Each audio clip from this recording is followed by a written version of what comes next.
Après vous avoir présenté une vidéo sur les paquebots transatlantiques il y a quelques mois, grâce à Escale Atlantique, le centre d'interprétation sur l'histoire des paquebots transocéaniques à Saint-Nazaire, voici aujourd'hui la visite du sous-marin Espadon, également initié par Escale Atlantique.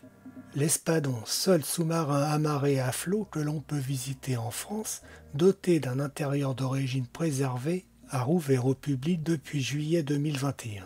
Après 6 mois de restauration, l'Espadon s'est refait une beauté et a tout pour plaire aux visiteurs qui pourront le redécouvrir grâce à un nouveau parcours de visite. Basé sur la mission dans les glaces de l'Arctique, réalisée en 1964, l'expérience a été entièrement repensée.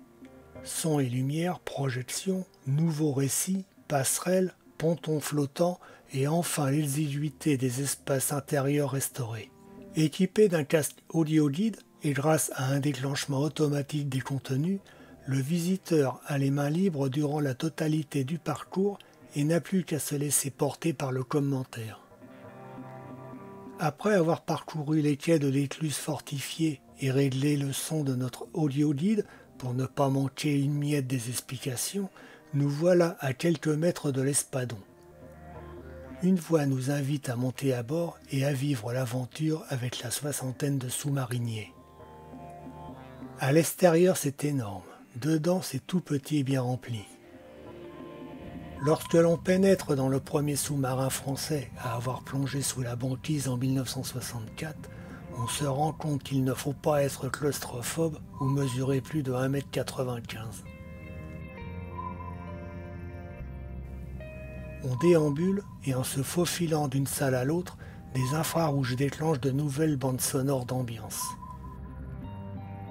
On grimpe à l'échelle dans un conduit très étroit pour entrevoir la banquise dans le périscope. Nous voici plongés dans une lumière rouge qui envahit la salle. Celle-ci indique à l'équipage que nous sommes la nuit. Pour le jour, elle est blanche, et ceci lors des longues plongées sous la mer. Nous poursuivons par le PC radio, puis le centre opérationnel où sont gérées toutes les activités du sous-marin. On y trouve la table traçante permettant de se positionner, puis la détection, quartier des oreilles d'or. Ces hommes spécialement formés pour écouter tous les sons extérieurs au sous-marin, principalement le bruit du trafic maritime et bruit biologique, et en fonction de la signature acoustique, donner l'identification d'un bateau ou d'un sous-marin, connaître sa distance, sa route et éventuellement son immersion. Tout l'espace est optimisé.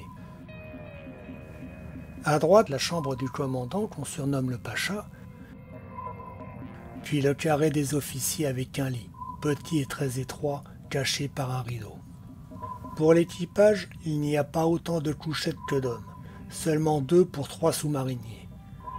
Le quart est assuré en permanence par un tiers des hommes. La couchette, appelée bannette, libérée par celui qui va prendre le quart, va être réoccupée par un homme quittant son quart. Sur une grande table dans le logement de l'équipage, un jeu de Monopoly est étalé et un jeu de cartes distribué. Sur une autre, le couvert est mis pendant que le cuisinier s'affaire dans sa petite cambuse pour la préparation des 130 repas journaliers.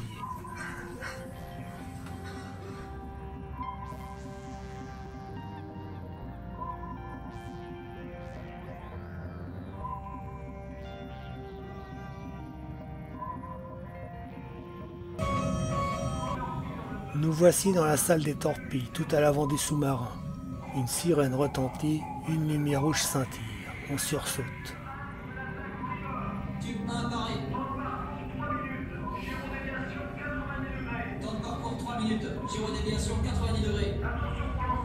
Attention pour lancer. Feu.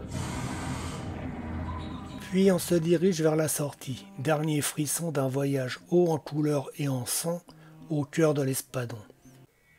Construit au Havre à la fin des années 1950, l'Espadon est mis en service en 1960. Il est l'avant-dernier d'une famille de 6 sous-marins de la classe des Narvals. L'Espadon pouvait plonger pendant 5 à 6 jours. Son long rayon d'action, 15 000 nautiques, soit près de 28 000 km, Son équipement de détection très perfectionné et son système de propulsion électrique relativement silencieux en faisaient un excellent navire stratégique. Pendant ses 25 années de service, de 1960 à 1985, il a parcouru plus de 660 000 km, l'équivalent de 17 fois le tour de la Terre pour des missions d'observation et pour la formation des sous-mariniers. Le 10 septembre 1985, l'Espadon quitte l'Orient pour sa dernière mission, avec à son bord 15 des 16 pachas qui l'ont commandé. Par la suite, il est sauvé du démantèlement par la ville de Saint-Nazaire qui le rachète, et il est remorqué depuis sa base le 23 août 1986. L'écluse fortifiée de la base sous-marine, construite par les Allemands pendant la guerre, fait peau neuve pour l'accueillir. Pour la première fois en France, un sous-marin est démilitarisé et transformé en musée. Il accueille ses premiers visiteurs en juillet 1987. Cet objet patrimonial unique est le seul qui bénéficie d'une protection Musée de France.